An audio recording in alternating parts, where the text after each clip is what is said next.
Rachel. We are going to discuss the Gulf War syndrome, which is really Gulf War illness, and just try to give a little background on it and then talk about the claims that we see and the common claims associated with it and the symptoms. So, I guess a little background, Gulf War syndrome kind of began after the original Gulf War, and the veterans started coming back to the States. And in most situations, these veterans were in their early 20s, in tip-top shape before they were deployed, and they started coming back with all of these different symptoms: pain, fatigue, mood disorders, sleep disorders, skin conditions, just headaches, stomach issues, and like across the board, different symptoms. And there wasn't really any definite diagnosis or any etiology that these symptoms seemed to be coming from.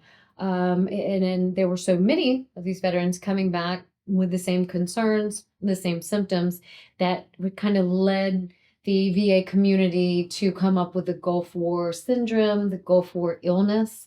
It is not, I guess I'm not a doctor, but it is not a medical diagnosis. I guess rather that it is a classification of symptoms that have been known to be with this group of veterans that returned from the Gulf War. Right. It's like an umbrella, like catch-all Yeah, term. exactly. There's not Gulf War illness in the medical dictionaries. Right. One of the other terms I know they use for it, this beautiful acronym called MUCMI, which stands for medically unexplained chronic multi-symptom illness. Good job. Thank you. I usually jumble it. Yeah, I know I practiced.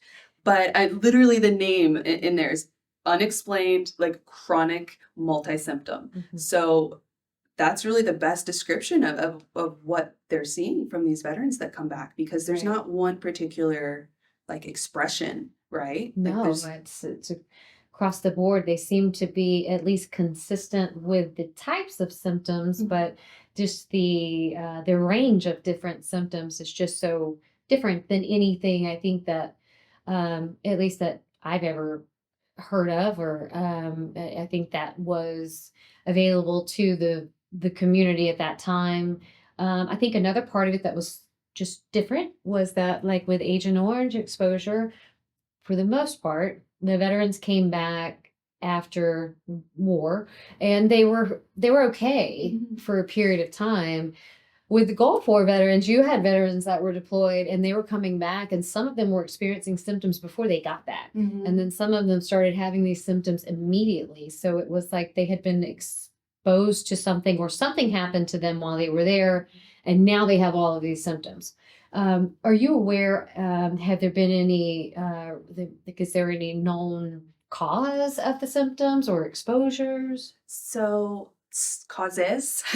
Causes, There's a plural. few, theories. I know burn pits, we've been hearing about those a lot. Burn pits, just for a quick refresher, is just what it sounds like. Basically, in out in the Gulf in Southwest Asia, when when troops out there had waste that they needed to burn, there's not trash cans, there's not dumpsters, there's not like a service to take that away. Just set it on fire and burn it.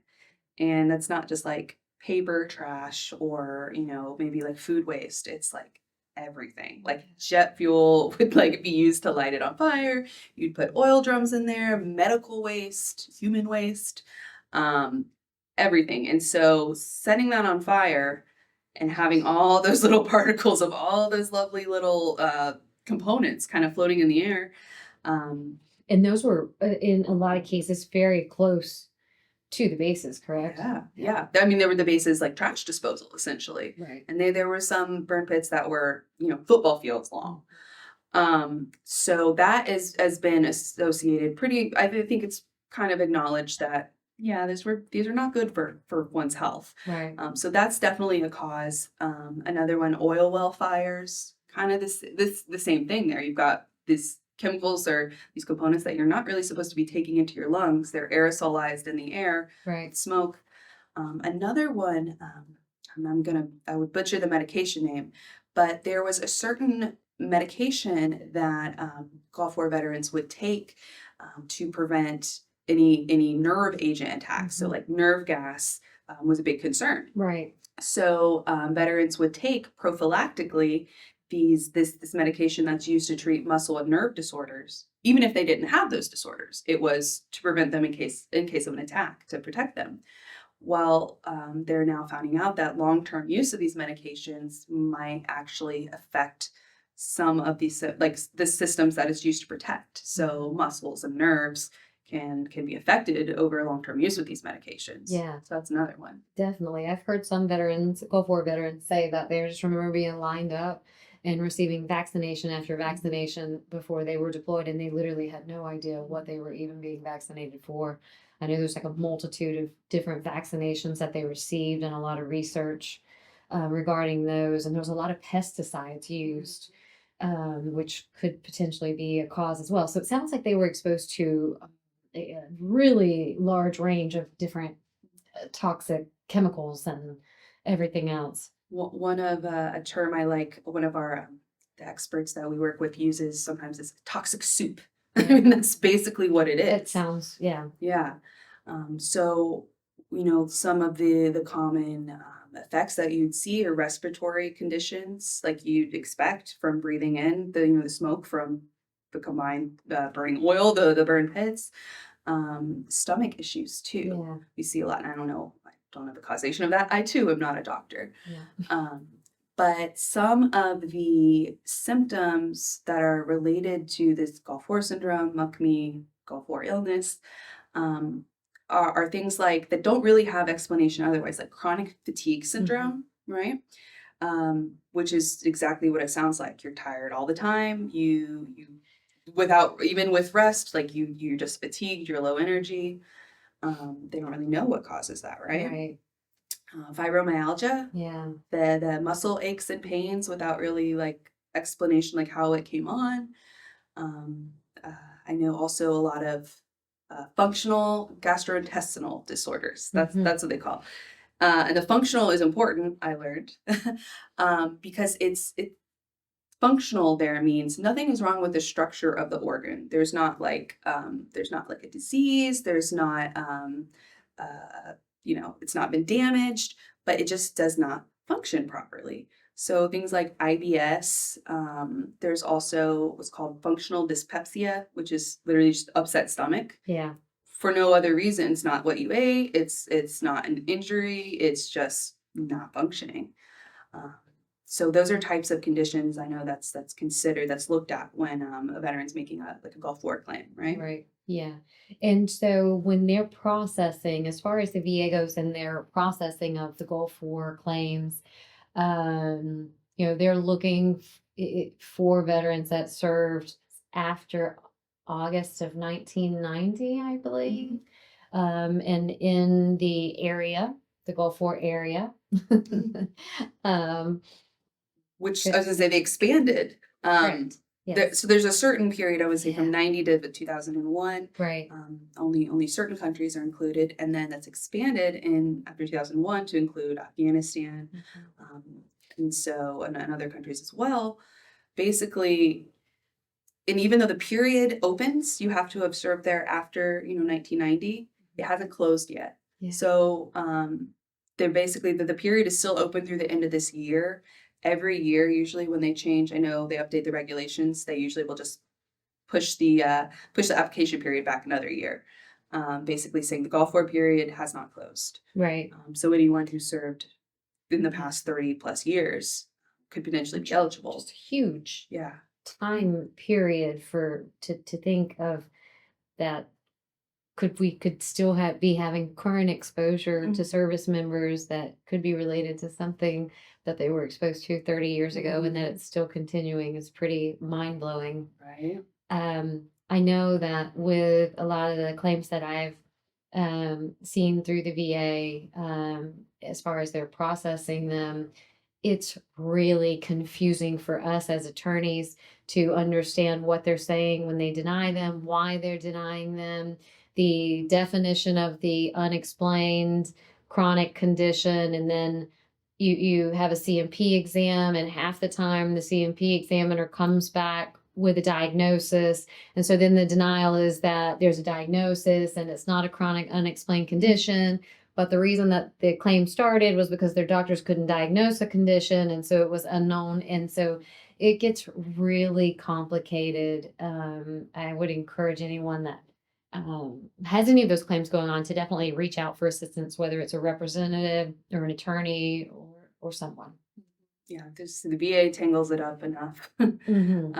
I know another thing that you mentioned, the CMP exams, a lot of times, like they'll find the diagnosis, but they don't know the cause. But Right. they just assume, okay, well, we have a diagnosis, so we know what it is. So it can't be gulf war illness. That's not actually. Right. It's like they stop. Yeah, they stop. Okay, here's a diagnosis. Right. Where So did we're it? done. Yeah, where did it come from? No, not interested. Right. Yeah. Yeah. So the PACT Act was recently enacted, and it's a wonderful thing. It's a little bit confusing for Gulf War veterans because the Gulf War syndrome and the presumptions or any of those types of claims are separate from the PACT Act. And so if you served in the Gulf War after 1990, you're going in that area, you can file a claim for Gulf War syndrome.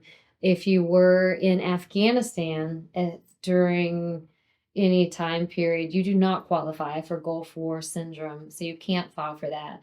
The PACT Act opened up the burn pits for anyone in the Gulf War after 2001 in the Gulf War region, and that does include Afghanistan. But if you are filing for a claim under the PACT Act, that does not include the Gulf War syndrome. So these are now separate, and you kind of have to figure out what you're filing for to figure out which regulation is going to be applicable to that claim. The good news is that the PACT Act did open up the burn pits to Afghanistan. Mhm. And so that's great. And the PACT Act is we have it on our website, and all of the conditions that they have created presumptions for are listed there. But just know that those are separate from the Gulf War syndrome. Mhm. Yeah, it gets a little I hope that confusing. wasn't too confusing. No, I think that explained it perfectly. It's, you've got these two different lanes that veterans have to figure out which one. It's a challenge for us, like catching up Yes. with the new laws. So I know it can be confusing for other people as well. Right. The Gulf War syndrome is an important thing to know about because because it's so kind of amorphous. There's not actual definitions for what the exact illnesses are. So it's something that might escape your notice for Yeah. several years. I've got an upset stomach. Okay, well, maybe I'm just like stressed. Okay, I've got breathing problems. Well, maybe that's related, to allergies. But it's something that over time, if you look at these things that add up, these symptoms that don't have any explanation, that continue on for years and years, that might be looking at the Gulf War illness claim. Right. And it'll be interesting to see moving forward, if that evolves, if there's anything as far as conditions with Gulf War veterans or PACT or any of these exposure cases that we see more frequency of different types of medical conditions moving forwards as veterans age. We really, we haven't had that much time since the Gulf War, and certainly not since the most recent Gulf War, to see what all of the effects, will end up being. And think we're still adding conditions to the presumptive list or the associated with Agent Orange exposure for Vietnam, which Right. ended in 75. So I expect there's going to be a lot more development as the years go on and the veterans get older and more medical knowledge is acquired. Right. Yeah, I agree.